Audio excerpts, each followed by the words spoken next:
Welcome, welcome, welcome. Part of our continuing series where we try to talk to people across the aisle, on the left, on the right, in academia, in activism, and get to you direct information from their perspective so that you can make up your own mind as to what you think are the causes of political polarization in America. With us today, we were able to get one question answered. A lot of these professors are very busy, and the more of an expert they are in their field, the more their time is under high demand. And we respect that and understand that. We were able to get one question answered today with Kevin M. Kruse. He's a professor of history at Princeton University. This is the one question we were able to get.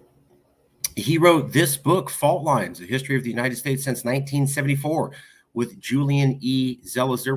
We're in discussion with Professor Zelizer to get him on the show this week or maybe next week. Anyways, what is Fault Lines about? History of the United States since 1974. If you were asked when America became polarized, your answer would likely depend on your age. You might say during Barack Obama's presidency, or with the post 9/11 war on terror, or the culture wars of the 1980s and 1990s, or the Reagan Revolution and the rise of the new right. For leading historians Kevin M. Kruse and Julian E. Zelizer, it all starts in 1974. In that one year, the nation was rocked by one major event after another: the Watergate crisis, and the departure of Richard Nixon, the first and only U.S. president to resign, the winding down of the Vietnam War and rising doubts about America's military might, the fallout from the OPEC oil embargo that paralyzed America with the greatest energy crisis in history, and within its history, and the desegregation busing riots in South Boston that showed a horrified nation that our efforts to end institutional racism were failing.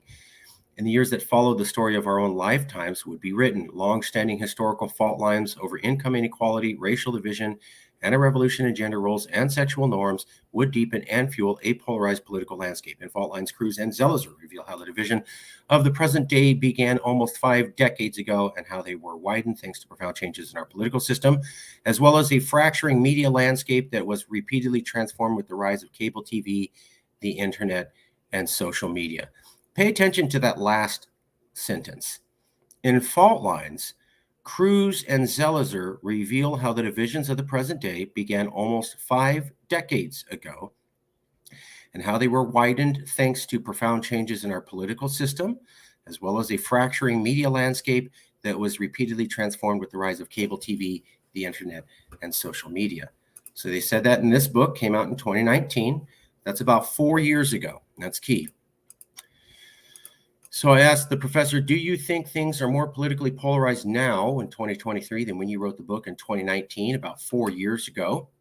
And here's his response. I think polarization is probably the wrong word now, as that implies both sides moving apart. We're seeing the radicalization of the right. So we've seen a lot of professors studying political polarization say this, and basically it goes like this.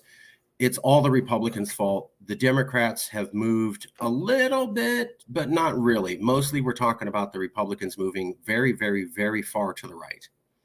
And that's why you're seeing polarization now, is not that both sides were polarized. The Democrats moved a little bit more to the left, but the Republicans moved heavily to the right. And they are also the only party that is against democracy and trying to destroy democratic norms as we know it, whereas the Democratic Party never tries to do anything like that at all. So we've seen this narrative. He's promoting that. I don't think polarization is the word. So in the book in 2019, 4 years ago, he was saying polarization was the word, where how they were widened thanks to profound changes in our political system, as well as the fracturing media landscape that was repeatedly transformed with the rise of cable TV, the internet, and the social media. So we used to be together, but now we have massive changes in our political system, as well as fracturing because so many different channels on cable, the internet, and social media allows you to live in echo boxes where you really only hear your side and you never hear from the other side. That sounds like a balanced opinion of polarization written in 2019. In 4 years from 2019, balanced opinion, it is now, I wouldn't even talk about polarization. We're really just talking about the hardcore radicalization of the right. So a professor tries to write a balanced book on polarization and talk about causes that extend across everything. In 4 years, he's changed it to, or at least it appears, it's not really about polarization. It's about just the radicalization of the right. Oh, it's another vantage point. It's from another author who studied polarization, saying it's really just a problem with those on the right. So we brought that to you. You can take that as you want, and we'll see you again very soon.